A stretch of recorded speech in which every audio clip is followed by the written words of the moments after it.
Hey yo prodigies, ProdCharles here, and in this video I'll be sharing a discussion of the Five Nights at Freddy's teaser that was released a couple of days back. We will also look into the recent leak for Scott's upcoming book, The Freddy Files. If you are a Five Nights at Freddy's fan, you would have noticed by now that Scott has updated his website and changed the image from a picture of static to a picture of what looks like Freddy holding a cupcake with a rainbow behind him. The sprite looks like it was taken right out of the cake minigame from Five Nights at Freddy's 2. This is the minigame where the pink guy showed up and murdered the child outside of the restaurant. There also appears to be parts of a rainbow trailing behind this sprite, and it looks as if it's showing Freddy moving really fast. There has been a lot of speculation about what these lines mean. Some have said that they are similar to the rainbows that showed the player character in the old Atari games. Others have said that the rainbow is the same as Chica's Magic Rainbow, a boss from FNAF World. While these things could be true, I think that they are just lines that make Freddy look like he's moving really fast. Remember when Scott announced that FNAF 6 would be cancelled to focus on family time and other projects? One project that he mentioned was the Pizzeria Tycoon game. This could mean a few things, but the one that stuck out the most for me when I first heard it was a Diner Dash style game, which makes a lot of sense given what we are seeing. Scott may be expanding on the minigame from FNAF 2 and turning it into a full game of its own, just for fun. This would be cool because if it is actually from the daily events of what happened in FNAF 2, it could help give us more information about the story. As for the rainbow trail,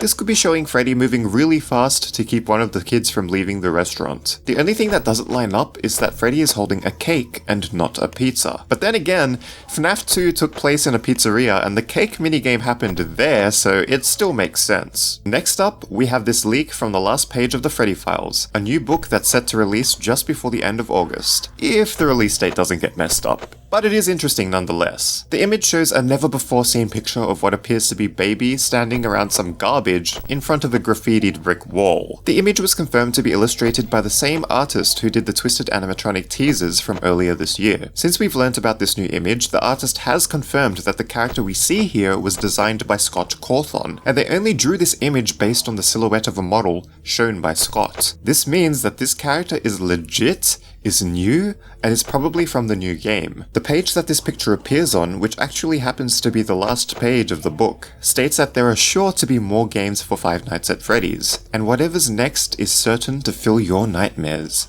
Sweet dreams. This has prompted some to believe that this new character will be called Nightmare Baby, which does make a lot of sense. Others have come up with names such as Freak Baby or FreakShow Baby, and I don't think that this would be the case. If Scott had already named the character and the only information provided to the artist of this image was the silhouette model, it would be a big coincidence if it were to be called Freak or FreakShow Baby. Names aside, let's look at the appearance of this new baby. Now remember in Sister Location, Enid ejected itself from Michael's body, and it looks as if Enid had scavenged parts together here to combine together and form a new body to look like Baby. It appears that this new baby has real hair and a lobster claw, as well as those scary piercing eyes that look similar to the teaser that we see on the FNAF World website, which many have also mentioned is probably Baby. Prodigies, this is really chilling. It looks as if Enid has reformed itself out of biological and mechanical parts. Provided that the hair is not the only thing that belongs to a human on the animatronic, and it isn't fake hair, this could actually be a cyborg.